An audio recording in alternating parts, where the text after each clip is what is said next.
Hi friends, welcome to Theerani special channel. இன்றைக்கி ஒரு சுண்டல் பார்க்கலாம். குயிக்காக நம்ம ரெடி பண்ணிடலாம். இப்போ பாருங்கள், நான் ஆனியன் கட் பண்ணிகிட்ருக்கேன்.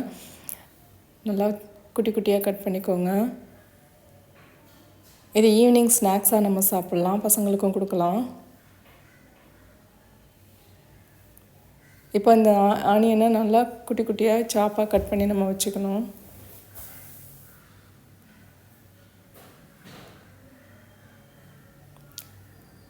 நெக்ஸ்ட்டு நமக்கு மாங்காய் தேவைப்படும். நான் நல்லா ஒரு ஸ்வீட் மாங்காவாக எடுத்து வச்சுருக்கேன். ஏன்னா சாப்பிடும்போது புளிப்பு இருக்கக்கூடாதுன்னு சொல்லிவிட்டு அதை ஸ்லைஸாக கட் பண்ணி குட்டி குட்டியாக அதையும் கட் பண்ணி வச்சுக்கலாம். இப்போ ஸ்லைஸ் பண்ணி வச்சுருக்கேன்.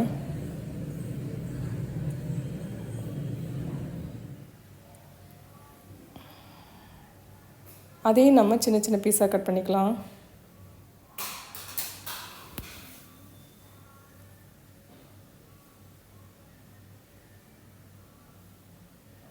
இது சுண்டலுக்கு நல்ல டேஸ்ட்டு கொடுக்கும்.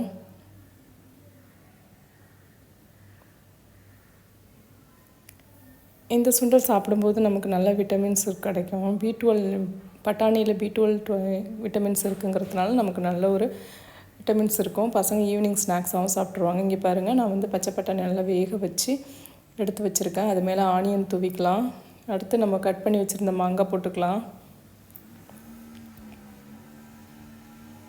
இப்போ அது கூட நான் வீட்டில் இருந்த மிக்சர் இருந்துச்சு, ஸோ அதை நான் ஆட் பண்ணிக்கிறேன். இது ஆப்ஷன் தான். மிக்சர் நீங்கள் போட்டிங்கன்னா இன்னும் நல்லா டேஸ்ட்டு என்ஹான்ஸ் பண்ணி கொடுக்கும். நல்லா பசங்களுக்கு சாப்பிட்றதுக்கும் பிடிக்கும். ஜங்க் ஃபுட் கொடுக்கறதுக்கு பதிலாக இது மாதிரி நம்ம செஞ்சு கொடுத்தோம்னா இன்னும் நல்ல ஹெல்த்தியாக பிள்ளைங்க சாப்பிடுவாங்க. இப்போ அது மேலே கொத்தமல்லி எல்லாம் கொஞ்சம் தூவிக்கலாம். சால்ட் ஆட் பண்ணிக்கோங்க. அவ்வளோதான், டக்குன்னு ரெடி பண்ணிடலாம் இந்த ஈவினிங் ஸ்நாக்ஸுக்கு. வேறு எதுவும் நம்ம ஆட் பண்ண தேவையில்லை. ஏன்னா காரம்லாம் போட்டால் பசங்க சாப்பிட மாட்டாங்க. ஸோ அதனால் இது மாதிரி ரெடி பண்ணி கொடுங்க. Thank you friends.